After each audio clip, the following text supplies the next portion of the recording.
মৰমৰ ছাত্ৰ-ছাত্ৰীসকল তোমালোক সকলোলৈকে মৰম আৰু শুভেচ্ছা জনাই আজিৰ ভিডিঅ' আৰম্ভ কৰিবলৈ লৈছো। আজি একাদশ শ্ৰেণীৰ ছাত্ৰ-ছাত্ৰীসকলৰ বাবে গৌৰৱ পাঠটোৰ প্ৰশ্ন উত্তৰ সমূহ আগবঢ়াবলৈ লৈছো। তোমালোকে প্ৰশ্ন উত্তৰৰ PDF যদি ল'ব বিচৰা তেনেহলে মোৰ WhatsApp নম্বৰ 8011281385 এই নম্বৰটো যোগাযোগ কৰি পোনপটীয়াকৈ WhatsApp যোগে ল'ব পাৰিবা। আৰু যদি ভিডিঅ'টো তোমালোকৰ ভাল লাগে এটা লাইক শ্বেয়াৰ আৰু কমেণ্ট কৰিবা। আজিৰ ভিডিঅ'টোত মই তোমালোকৰ আৰ্হি প্ৰশ্নাৱলীত দিয়া প্ৰশ্নসমূহৰ উপৰিও তোমালোকৰ চূড়ান্ত পৰীক্ষাত অহা প্ৰশ্নসমূহৰো উত্তৰ আগবঢ়াইছো। আশা কৰিছো ভিডিঅ'টোৰ পৰা তোমালোক উপকৃত হ'বা। এতিয়া মই প্ৰশ্ন উত্তৰসমূহলৈ আহিছো। প্ৰথমতে অতি চমু প্ৰশ্নৰ 1 নম্বৰ কালিৰাম মেধিৰ অসমীয়া ব্যাকৰণ আৰু ভাষা সম্পৰ্কীয় গ্ৰন্থখনৰ নাম লিখা। উত্তৰ কালিৰাম মেধিৰ অসমীয়া ব্যাকৰণ আৰু ভাষা সম্পৰ্কীয় গ্ৰন্থখনৰ নাম অসমীয়া ব্যাকৰণ আৰু ভাষা তত্ত্ব। 2 ডিভাইন কমেডি কাৰ ৰচনা। উত্তৰ ডিভাইন কমেডি ডান্টেৰ ৰচনা। 3 নেপোলিয়ন বোনাপাৰ্ট কোন দেশৰ বীৰ আছিল। উত্তৰ নেপোলিয়ন বোনাপাৰ্ট ফ্ৰান্সৰ বীৰ আছিল। 4 মৈথিলী আৰু বঙালীয়ে কোনগৰাকী পণ্ডিতক লৈ টনাটনি কৰে। উত্তৰ মৈথিলী আৰু বঙালীয়ে পণ্ডিত বিদ্যাপতিক লৈ টনাটনি কৰে। 5 জাপানীবিলাকে নিজৰ দেহৰ গঢ় কাৰ নিচিনা কৰিবলৈ চেষ্টা কৰিছে। উত্তৰ জাপানীবিলাকে নিজৰ দেহৰ গঢ় ককেচিয়ানবিলাকৰ নিচিনা কৰিবলৈ চেষ্টা কৰিছে। চমু প্ৰশ্নত 1 নম্বৰত আছে সৌভাগ্যৰ পৰা গৌৰৱ কেনেকৈ উপজে। উত্তৰ সৌভাগ্যৰ পৰাও মানুহৰ গৌৰৱ উপজে। সৌভাগ্যৰ বাবে উচ্চ বংশৰ মৰ্যাদা ধন সম্পত্তি আৰু মান মৰ্যাদা লাভ কৰে। এজন ধনী ব্যক্তি বা উচ্চ বংশৰ লোকক বৰ্তমান সমাজত এক শ্ৰেণীৰ মানুহে যথেষ্ট মান সন্মান কৰে। সেয়ে ভাগ্যশালী লোকসকলৰ মনত গৌৰৱ উপজে। 2 ৰূপৰ বলত পোৱা মান আৰু ভক্তি স্থায়ী হয়নে বুজাই লিখা। উত্তৰ ৰূপ হৈছে মানুহৰ শাৰীৰিক গুণ। ৰূপৱান বা ৰূপৱতী লোকে নিজৰ ৰূপক লৈ গৌৰৱ কৰিব পাৰে, কিন্তু এই ৰূপৰ গৌৰৱ স্থায়ী নহয়, কিয়নো মানুহৰ ৰূপ সদায় একেদৰে নাথাকে। শৰীৰৰ পতনৰ লগে লগে ৰূপৰো পতন ঘটে। ৰূপ ঈশ্বৰ প্ৰদত্ত হ'লেও মানুহৰ স্বাস্থ্যৰ যেতিয়া অৱনতি ঘটে ৰূপ সৌন্দৰ্যৰো অৱনতি ঘটে। সেয়ে ৰূপৰ বলত পোৱা মান আৰু ভক্তি স্থায়ী নহয়। 3 বিশ্বামিত্ৰৰ দুখৰ কাৰণ কি আছিল বুলি পাঠটোত কোৱা হৈছে। উত্তৰ পাঠটোত কোৱা মতে বিশ্বামিত্ৰৰ দুখৰ কাৰণ আছিল জন্ম। বিশ্বামিত্ৰ আছিল চন্দ্ৰবংশীয় গাধী ৰজাৰ পুত্ৰ। তেওঁ ক্ষত্ৰিয় কুলত জন্মগ্ৰহণ কৰিছিল।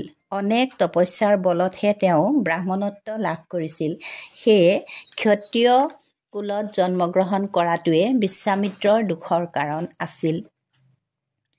4 শুদ্ধোধনৰ নাম মানুহে কিয় জানে। উত্তৰ শুদ্ধোধন আছিল এজন সূৰ্যবংশীয় ৰজা। ৰজা হৈও তেওঁ বেছি খ্যাত নাছিল, কিন্তু তেওঁৰ পুত্ৰ বুদ্ধ বা বুদ্ধদেৱ হ'ল বিষ্ণুৰ নৱম অৱতাৰ আৰু বৌদ্ধ ধৰ্মৰ প্ৰৱৰ্তক। বুদ্ধদেৱ হ'ল জগত বিখ্যাত এজনা জ্ঞানী ঋষি। গতিকে বুদ্ধদেৱৰ পিতৃ হিচাপে শুদ্ধোধনৰ নাম মানুহে জানে। বুদ্ধদেৱৰ পিতৃ নোহোৱা হ'লে শুদ্ধোধনৰ নাম অজ্ঞাত হৈয়ে থাকিলহেঁতেন। 5 দেশ জয় কৰা বীৰসকলে প্ৰকৃততে দেশ ৰাখিব পাৰেনে। উত্তৰ দেশ জয় কৰা বীৰসকলে প্ৰকৃততে দেশ ৰাখিব নোৱাৰে। তেওঁলোকে প্ৰথম দিন দেশ জয় কৰে, দ্বিতীয় দিন ধৰি ৰাখে আৰু তৃতীয় দিন দেশ তেওঁলোকৰ হাতৰ পৰা যায়। দেশ জয় কৰা বীৰসকলে প্ৰকৃততে মানুহকহে পৰাস্ত কৰে, মানুহৰ মনক পৰাস্ত কৰিব নোৱাৰে। সেয়ে দেশ জয় কৰিলেও তেওঁলোকে বেছি দিন দেশ ৰাখিব নোৱাৰে। দীঘল প্ৰশ্নৰ 1 নম্বৰত আছে ধনেই ধৰ্মৰ মূল, ধন নহ'লে যায় জাতিকুল। কথাষাৰ বুজাই লিখা। উত্তৰ মানুহক সুখে সম্ভোগে জীয়াই থাকিবলৈ ধনৰ প্ৰয়োজন হয়, কিন্তু সকলো লোক সমান ধনী হ'ব নোৱাৰে বা নহয়। গতিকে ধনী লোকে নিজৰ ধনক লৈ গৌৰৱ কৰে। ধনী লোকক নিৰ্ধনীসকলে দেৱতা যেন দেখে আৰু সমীহ কৰি চলে।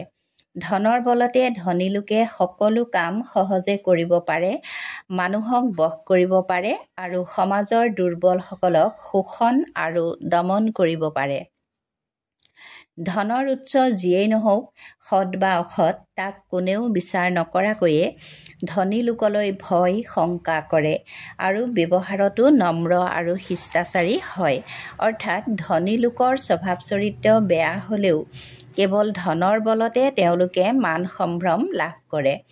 সমাজৰ যিকোনো অনুষ্ঠানত, উৎসৱ পাৰ্বণ আদিত ধনী লোকে আগস্থান বা বিশেষ আসন লাভ কৰে, লাগিলে তেওঁলোকৰ ধৰ্ম বা জাত পাত যিয়েই নহওক। এয়ে হৈছে উক্ত বচনফাঁকিৰ তাৎপৰ্য। ২.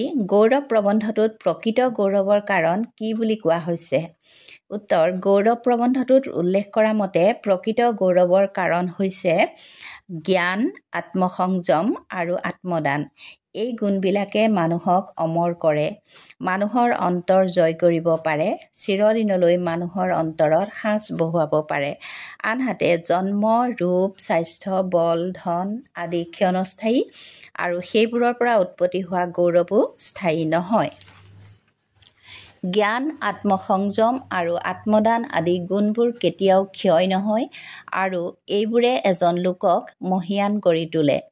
উদাহৰণস্বৰূপে ছক্ৰেটিছৰ জ্ঞান, হৰিশ্চন্দ্ৰৰ ন্যায়, প্ৰহ্লাদৰ আত্মসংযম আৰু জয়মতীৰ আত্মদান যুগ যুগান্তৰলৈ আদৰ্শনীয় হৈ থাকিব আৰু ইতিহাসৰ পাতত গৌৰৱৰ বিষয় হৈ ৰ'ব। গতিকে যিবোৰ আভ্যন্তৰীণ গুণে মানুহক অমৰত্ব প্ৰদান কৰে, চিৰকাললৈ আদৰ্শনীয় আৰু পূজনীয় হৈ থাকে, তেনেবোৰ গুণৰ পৰা উৎপন্ন হোৱা গৌৰৱ হয় চিৰস্থায়ী। ৩. প্ৰসংগ সংগতি দৰ্শাই ব্যাখ্যা কৰা। বিজেতাই মানুহকহে পৰাস্ত কৰে, মানুহৰ মনক পৰাস্ত কৰিব নোৱাৰে। উত্তৰ: বিজেতাই মানুহকহে পৰাস্ত কৰে, মানুহৰ মনক পৰাস্ত কৰিব নোৱাৰে। এই বাক্যশাৰী আমাৰ পাঠ্যপুথিৰ অন্তৰ্গত কালিৰাম মেধিদেৱে লিখা গৌৰৱ নামৰ পাঠটিৰ পৰা তুলি অনা হৈছে। মানুহে বল, শক্তি আৰু ধনৰ দ্বাৰা অনেক দেশ নিজৰ কবললৈ আনিব পাৰিলেও সেইবোৰৰ দ্বাৰা যে মানুহৰ অন্তৰ জিনিব নোৱাৰে, তাৰ প্ৰসংগতে বাক্যশাৰী প্ৰয়োগ কৰা হৈছে। পৃথিৱীৰ বুৰঞ্জীত অনেক বীৰৰ কাহিনী বৰ্ণিত হৈছে, যিসকলে নিজৰ বীৰত্বৰে যুদ্ধ কৰি বিভিন্ন দেশ অধিকাৰ কৰিবলৈ সক্ষম হৈছে। কিন্তু তেওঁলোকে মানুহৰ অন্তৰ জয় কৰিব পৰা নাই। সৎ কৰ্ম আৰু সৎ চিন্তাইহে মানুহৰ মন জয় কৰে। জ্ঞান, বুদ্ধি আৰু বিবেকৰ দ্বাৰা সমাজৰ মংগলৰ কাৰণে যিসকলে অৱদান আগবঢ়ায়, উত্তৰ পুৰুষৰ বাবে অনুকৰণীয় আৰু আদৰ্শস্বৰূপ হয়, তেনে লোক মানুহৰ মনত সদায় সজীৱ আৰু পূজনীয় হৈ থাকে। উদাহৰণস্বৰূপে আকবৰ, চুকাফা, নৰনাৰায়ণ আদি ৰজাসকলৰ ৰাজ্য কেতিয়াবাই ছাৰখাৰ হ'ল, কিন্তু শংকৰদেৱ, গৌতম বুদ্ধ আদি মনীষীসকলৰ ৰাজ্য প্ৰসাৰিতহে হৈছে। আলেকজেণ্ডাৰে দেশহে জয় কৰিছিল, কিন্তু প্লেটোৰ সৎ চিন্তা আৰু ব্যৱহাৰে মানুহৰ মন জয় কৰিছিল। ৪. জন্মগতভাৱে লাভ কৰা ধন আৰু মান স্থায়ী হয়নে বুজাই লিখা। উত্তৰ: মানুহে জন্মগতভাৱে লাভ কৰা ধন আৰু মান স্থায়ী নহয়। জন্মৰ পৰা লাভ কৰা গৌৰৱ নিজৰ অৰ্জিত নহয়, ই উপৰিপুৰুষসকলে বন্ধা এক সামাজিক আইনহে মাত্ৰ। ই এটা পৰিচয়হে, গৌৰৱৰ কাৰণ হ'ব নোৱাৰে। বহু লোকে উচ্চ বংশত বা ধনী-মানী পৰিয়ালত জন্মগ্ৰহণ কৰিলেও জ্ঞান বুদ্ধিৰ অভাৱৰ বাবে সমাজত মান সন্মান বা যশস্যা বুটলিব নোৱাৰে। আনহাতে বহু লোকে নিজ কুলত আৰু দৰিদ্ৰ পৰিয়ালত জন্ম লভিও নিজৰ গুণ বা জ্ঞান বুদ্ধিৰ বলত মানুহৰ অন্তৰ জয় কৰি জীৱন মহীয়ান কৰি তোলে। জন্মগতভাৱে লাভ কৰা ধন আৰু মান যিহেতু নিজৰ অৰ্জিত বস্তু নহয়, সেয়ে সেইবোৰৰ পৰা উৎপন্ন হোৱা গৌৰৱো তেনেই ক্ষণস্থায়ী। কৰ্মহে মানুহৰ আচল পৰিচয়, জন্ম নহয়।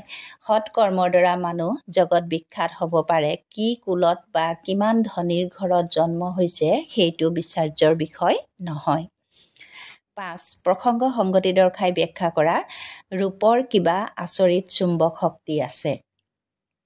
উত্তৰ উক্ত বাক্যশাৰী আমাৰ পাঠ্যপুথিৰ অন্তৰ্গত কালিৰাম মেধিদেৱে লিখা গৌৰৱ নামৰ পাঠটোৰ পৰা অনা হৈছে। চুম্বকে লো আকৰ্ষণ কৰাৰ দৰে মানুহৰ ৰূপ সৌন্দৰ্যয়ো যে মানুহক আকৰ্ষণ কৰে তাৰ প্ৰসংগতে বাক্যশাৰীৰ অৱতাৰণা কৰিছে। মানুহ সৌন্দৰ্যপ্ৰিয়। যিকোনো সৌন্দৰ্যময় বস্তুৱে মানুহক মোহিত কৰে, মানসিক তৃপ্তি দিয়ে। একেদৰে সুশ্ৰী বা সুন্দৰ চেহেৰাৰ প্ৰতি মানুহ আকৰ্ষিত হোৱাটো এক সহজাত প্ৰবৃত্তি। সাপ যোগীৰ মন্ত্ৰত মুগ্ধ হোৱাৰ দৰে মানুহো ৰূপত মুগ্ধ হয়। নাৰীৰ ৰূপ লাৱণ্যই পুৰুষক চুম্বকৰ দৰে আকৰ্ষণ কৰে। ৰূপৰ কাৰণেই কেতিয়াবা বহু জ্ঞানী মানুহো অজ্ঞানী হৈ পৰে আৰু যুদ্ধ বিগ্ৰহৰ সৃষ্টি হয়। উদাহৰণস্বৰূপে ৰাম ৰাৱণৰ যুদ্ধ, গ্ৰীক ট্ৰজান যুদ্ধৰ কাৰণ ৰূপ। ডান্তেৰ ডিভাইন কমেডি ৰূপৰ পৰাই সৃষ্টি হৈছে। এনেদৰে ৰূপৰ কাৰণে সৃষ্টি হোৱা অসংখ্য কাহিনী বুৰঞ্জীত লিপিবদ্ধ হৈছে। ৰূপ লাৱণ্যৰ বলতে বহুতে শ্ৰদ্ধা ভক্তি আৰু মান লাভ কৰে। ৰূপৰ প্ৰভাৱতে মহম্মদক বধ কৰিবলৈ উদ্যত হোৱা শত্ৰুৰ হাতৰ তৰোৱাল খহি পৰিছিল। এনেবোৰ কাৰণতে ৰূপক চুম্বকৰ লগত তুলনা কৰা হৈছে। ছাত্ৰ ছাত্ৰীসকল, এতিয়া তোমালোকৰ চূড়ান্ত বিগত বছৰসমূহত আহি যোৱা চূড়ান্ত পৰীক্ষাৰ প্ৰশ্ন উত্তৰসমূহ আগবঢ়াবলৈ লৈছোঁ। তাৰ 1 নম্বৰতে কিহৰ পৰা উপজা গৌৰৱ অকৃত্ৰিম বুলি লেখকে কৈছে? উত্তৰ মানুহৰ জ্ঞান, আত্মসংযম আৰু আত্মদানৰ পৰা উপজা গৌৰৱ অকৃত্ৰিম বুলি লেখকে কৈছে। 2. ডান্তে কোন? তেওঁ লিখা বিখ্যাত কাব্যগ্ৰন্থখনৰ নাম কি? উত্তৰ ডান্তে আছিল ইটালীৰ বিশ্ববিখ্যাত কবি। তেওঁ লিখা বিখ্যাত কাব্যগ্ৰন্থখনৰ নাম ডিভাইন কমেডি। 3. মানুহৰ গৌৰৱৰ কাৰণ আৰু উৎপত্তি সম্পৰ্কে চমুকৈ লিখা। উত্তৰ মানুহৰ গৌৰৱ তুলনাৰ পৰা উপজে। কোনো মানুহ কোনো ক্ষেত্ৰত আন এজনতকৈ হীন হ'লে দ্বিতীয়জনে প্ৰথমজনক মনে মনে ঘৃণা কৰে। দ্বিতীয়জনৰ সেইটোৱেই গৌৰৱৰ কাৰণ। গৌৰৱ 3 ঠাইৰ পৰা উৎপন্ন হয়: সৌভাগ্য, শৰীৰ আৰু মন। সৌভাগ্যৰ পৰা জন্ম, ধন আৰু মান আহে, যিবোৰক লৈ মানুহে গৌৰৱ কৰিব পাৰে। দ্বিতীয়বিধ গৌৰৱৰ ঠাই হৈছে শৰীৰ। শৰীৰৰ 3টা গুণৰ পৰা গৌৰৱ উপজিব পাৰে। সেই 3টা গুণ হৈছে ৰূপ, স্বাস্থ্য আৰু বল। তৃতীয়বিধ গৌৰৱৰ ঠাই হৈছে মন। মানুহে নিজ চেষ্টাৰ বলত মানসিক বৃত্তিবিলাকৰ উৎকৰ্ষ সাধন কৰি গৌৰৱ অৰ্জিব পাৰে। 4. গৌৰৱ কিহৰ পৰা উপজে? উত্তৰ গৌৰৱ তুলনাৰ পৰা উপজে। 5. কালিৰাম মেধিৰ দ্বাৰা সম্পাদিত 2খন গ্ৰন্থৰ নাম লিখা। উত্তৰ কালিৰাম মেধিৰ দ্বাৰা সম্পাদিত 2খন গ্ৰন্থৰ নাম হৈছে অংকাৱলী আৰু প্ৰহ্লাদ চৰিত। 6. নেপোলিয়ন আৰু জুলিয়াছ চিজাৰৰ বিষয়ে চমুকৈ লিখা। উত্তৰ নেপোলিয়ন বোনাপাৰ্ট আছিল ফ্ৰান্সৰ এজন মহান বীৰ। তেওঁৰ জন্ম হৈছিল 1769 চনত কাৰ্চিকা দ্বীপত। বিখ্যাত ফ্ৰান্স বিপ্লৱৰ সময়ত তেওঁৰ নেতৃত্বত ফ্ৰান্স সেনাই সমগ্ৰ ইউৰোপ কঁপাই তুলিছিল। ফ্ৰান্সৰ বৈপ্লৱিক সেনাবাহিনীৰ এজন সফল অধিনায়ক হিচাপে তেওঁ খ্যাত। 1804 চনৰ পৰা 1815 চনলৈ তেওঁ ফ্ৰান্সৰ সম্ৰাট আছিল। এইজন মহান বীৰৰ মৃত্যু হৈছিল 1821 চনত ছেণ্ট হেলিনা দ্বীপত। জুলিয়াছ চিজাৰ আছিল ৰোম দেশৰ এজন বিশ্ববিখ্যাত বীৰ। তেওঁৰ জন্ম হৈছিল খ্ৰীষ্টপূৰ্ব 81 চনত। তেওঁ আন 2জন সহযোগীৰ সৈতে এক অনানুষ্ঠানিক ৰাজনৈতিক শক্তি গঠন কৰে আৰু ভালেমান বছৰ ৰোমান ৰাজশাসন নিজৰ কবলত ৰাখে। তেওঁ স্পেইন, ইংলেণ্ডকে ধৰি ইউৰোপৰ ভালেমান দেশ জয় কৰিছিল। অৱশেষত তেওঁ 55 বছৰ বয়সত বন্ধু ব্ৰুটাছৰ হাতত মৃত্যুবৰণ কৰিব লগা হয়। 6. ছক্ৰেটিছ কোন আছিল? উত্তৰ ছক্ৰেটিছ আছিল গ্ৰীচ দেশৰ এজন বিশ্ববিখ্যাত দাৰ্শনিক। 7. কালিৰাম মেধিৰ বিষয়ে চমুকৈ লিখা। উত্তৰ কালিৰাম মেধি আছিল অসমৰ এজন বিদগ্ধ পণ্ডিত, সাহিত্যিক আৰু কৰ্মদক্ষ ব্যক্তি। তেখেতৰ জন্ম হৈছিল 1878 চনত হাজোৰ ওচৰৰ ৰামদিয়া গাঁৱত। কলিকতাৰ প্ৰেছিডেন্সি কলেজৰ পৰা পদাৰ্থ বিজ্ঞানত স্নাতকোত্তৰ ডিগ্ৰী লাভ কৰি অসমলৈ ঘূৰি আহে আৰু উপপ্ৰতি সমাহৰ্তা হিচাপে চাকৰিত যোগদান কৰে। পদাৰ্থ বিজ্ঞানৰ ছাত্ৰ আছিল যদিও ভাষাবিদ আৰু ব্যাকৰণ প্ৰণেতা হিচাপেহে তেওঁ খ্যাতি লাভ কৰিছিল। অসমীয়া ব্যাকৰণ আৰু ভাষাতত্ত্ব তেখেতৰ সাহিত্যিক জীৱনৰ কীৰ্তিস্তম্ভ। অংকাৱলী, প্ৰহ্লাদ চৰিত, মহাপুৰুষ শংকৰদেৱৰ বাণী আদি তেখেতৰ সম্পাদিত গ্ৰন্থ। তেখেত এজন বৈষ্ণৱ সাহিত্যৰ গৱেষক পণ্ডিত আছিল। 1919 চনত অনুষ্ঠিত অসম সাহিত্য সভাৰ বৰপেটা অধিৱেশনত তেখেতে সভাপতিৰ আসন অলংকৃত কৰিছিল। তেখেতে অসমীয়া আৰু ইংৰাজী দুয়োটা ভাষাতে অনেক প্ৰবন্ধ লিখিছিল। 1954 চনত তেখেতৰ মৃত্যু হয়। 8. গৌৰৱ কেইঠাইৰ পৰা উৎপন্ন হয়? উত্তৰ: গৌৰৱ 3 ঠাইৰ পৰা উৎপন্ন হয়: সৌভাগ্য, শৰীৰ আৰু মন। 9. কালিৰাম মেধিৰ সাহিত্যিক জীৱনৰ ডাঙৰ কীৰ্তি কি? উত্তৰ: কালিৰাম মেধিৰ সাহিত্যিক জীৱনৰ ডাঙৰ কীৰ্তি হৈছে অসমীয়া ব্যাকৰণ আৰু ভাষাতত্ত্ব। 10. ইলিয়াড আৰু ওডিচি মহাকাব্য দুখনৰ ৰচক কোন? উত্তৰ: ইলিয়াড আৰু ওডিচি মহাকাব্য দুখনৰ ৰচক গ্ৰীচ দেশৰ কবি হোমাৰ। 11. প্লেটো কোন? তেওঁ লিখা বিখ্যাত গ্ৰন্থখনৰ নাম কি? উত্তৰ: প্লেটো আছিল এগৰাকী গ্ৰীক দাৰ্শনিক।